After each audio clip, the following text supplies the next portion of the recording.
கடந்த 2021 director நெல்சனோட டைரக்ஷன்லயும் actor சிவகார்த்திகேயனோட ஆக்டிங்லயும் வெளியான doctor படம் மூலமா தமிழ் சினிமாவில் அறிமுகமானவங்க தான் ஆக்ட்ரஸ் பிரியங்கா மோகன்.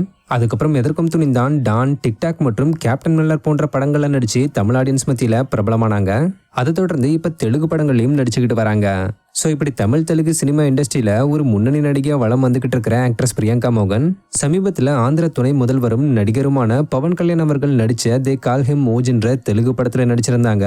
இந்த படத்துக்கு ஃபேன்ஸ் மத்தியில நல்ல ஒரு வரவேற்பு கிடைச்சதுனால இந்த படம் இதுவரைக்கும் 300 கோடிக்கும் மேல கலெக்ஷன் பண்ணி தியேட்டர்ஸ்ல சக்சஸ்ஃபுல்லா ரன் ஆகிட்டு வருது.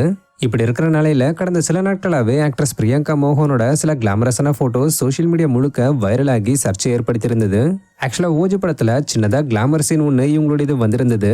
ஸோ இது சம்பந்தப்பட்ட பிடிஎஸ் போட்டோஸ்னு சொல்லி சில கிளாமர் போட்டோஸ் கடந்த சில நாட்களா சோஷியல் மீடியால சர்க்குலேட் ஆகிக்கிட்டு வர இதை பார்த்த பலரும் ஷாக் ஆகி என்ன பிரியங்கா மோகன் இப்படி இறங்கிட்டாங்களேன்னு சொல்லி பேச தொடங்கியிருந்தாங்க. இந்த நிலையில இந்த ஒரு விஷயத்துக்கு ஆக்ட்ரஸ் பிரியங்கா மோகனே ஆதங்கப்பட்டு பேசி ரீசெண்டா தன்னோட எக்ஸ்பேஜ்ல ஒரு போஸ்டை ஷேர் பண்ணியிருக்காங்க. இதுல அவங்க என்ன சொல்லியிருக்காங்கன்னா, என்னை பத்தி தப்பா சித்தரிக்கிற வகையிலான ஏஐ மூலமா ஜென்ரேட் பண்ணப்பட்ட சில இமேஜஸ் சர்க்குலேட் ஆகிக்கிட்டு வருது. இந்த மாதிரி பொய்யான புகைப்படங்களை பகிர்றதையும் பரப்புறதையும் தயவு செஞ்சு நிப்பாட்டுங்க.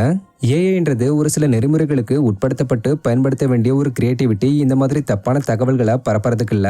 நாம எந்த மாதிரியான செய்திகளை கிரியேட் பண்றோம், எந்த மாதிரியான விஷயங்களை ஷேர் பண்றோம்ன்றத நல்லா அறிஞ்சுக்கிட்டு செயல்படுங்கன்னு சொல்லியிருக்காங்க.